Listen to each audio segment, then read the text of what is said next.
வணக்க மக்களே, நான் உங்கள் மகேஷ் திண்டுக்கல்ல இருந்து. இப்ப நம்ம எதை பத்தி பார்க்க போறோம் அப்படின்னு பாத்தீங்க அப்படின்னா, நம்ம போன வீடியோல பேசியிருந்த மாதிரியே ஐயா செங்கோட்டையன் அடிப்படை உறுப்பினர் பதவியிலிருந்து நீக்கப்பட்டார் அப்படின்னு எடப்பாடியார் அறிவிச்சிட்டாரு. இது நம்ம ஏற்கனவே நம்ம சொன்னதுதான்.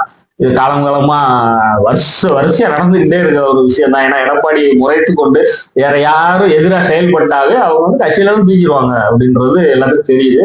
ஆனா அவரு ஒரு பதில் சொல்லுவாரு, யாரு எடப்பாடியார் அப்படின்னா, கட்சிக்கு பாதகமாக யார் செயல்பட்டாலும் நாங்கள் வந்து எடுத்துருவோம், அது கட்சியோட முடிவு எடுக்கும் அப்படின்லாம் சும்மா ஃபார்மாலிட்டி வெளியே பேசுவாங்க. இது எடப்பாடி எடுக்க முடிவு தான், அது எல்லாத்துக்குமே தெரியும்.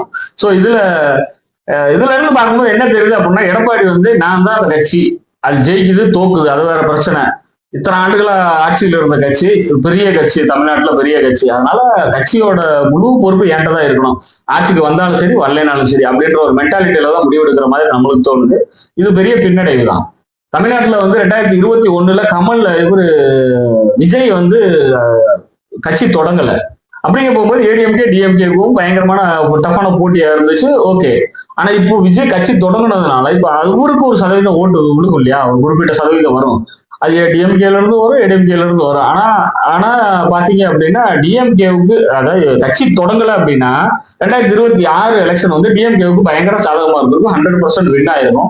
சோ இப்ப கட்சி தொடங்கினதுனால ஏடிஎம்கேவும் அது பாதாளத்துல கிடக்கிறதுனால இப்போ தமிழகத்துல போட்டி வந்து பாத்தீங்க அப்படின்னா, விஜய் கட்சி ஆரம்பிச்ச நாள்ல இருந்து சொன்ன மாதிரி விஜய்க்கும் டிஎம்கேவுக்கும் தான் போட்டி அப்படின்றது நல்லாவே நம்மளுக்கு கண்கூட தெரியுது. ஏன்னு கேட்டீங்க அப்படின்னா, ஒரு பெரிய கட்சி எம்ஜிஆர் காலத்துல இருந்து இருக்கக்கூடிய தலைவர்களை வந்து ஒவ்வொருத்தரையா விளக்கிக்கிட்டே இருக்க போகும்போது அந்த கட்சி எப்படி பலவீனமாகுமா இல்ல பலமாகும்?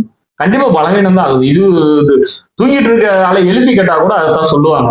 ஆனா இருந்தாலும் எடப்பாடி என்ன ஒரு ரீசன் இதை செய்யறாரு அப்படின்னு தெரியல. அவருக்கு ஒரு பதவி ஆசை, அது ஒரு நம்ம மேல கிரீடத்துலதான் இருக்கணும். இவங்க இன்னொன்னு வந்து பாத்தீங்க அப்படின்னா அவருக்கு பெரிய பயம் இருக்கு.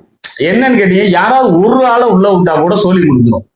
இப்ப சசிகலாமாவை கூட சேர்க்கலன்னு வைங்க, டிடிவியே வேணாம், ஐயா ஓபிஎஸ் உள்ள விட்டோம் அப்படின்னா ஒரு 6 மாசத்துல இருந்து 1 வருஷத்துக்குள்ள இந்த பிரிஞ்சு போன எல்லாத்தையும் உள்ள கொண்டாந்துருவாரு. இங்க இருக்க மாவட்ட செயலாளர்கள் எல்லாம் கைக்குள்ள போட்டுருவாங்க, கைக்குள்ள போட்டு அவரை தூக்கி எரிஞ்சிருவாங்க அப்படின்ற ஒரு பயம் வந்து அவருக்கு இருக்கு. அந்த ஒரு பயத்தினாலதான் அவரை இப்ப எதிர்த்து யாரும் பேசினாலுமே கட்சியை விட்டு தூக்கிட்டே இருக்காப்புல.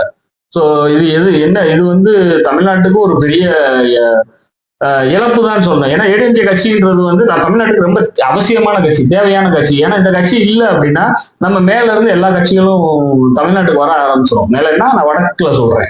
ஸோ அதனால அந்த கட்சி தேவை, நல்லபடியா வளரணும். அதுக்கு ஐயா எடப்பாடியார் நல்ல ஒரு முடிவு எடுத்து செயல்படணும் அப்படின்றது நம்மளோட வேண்டுகோள்.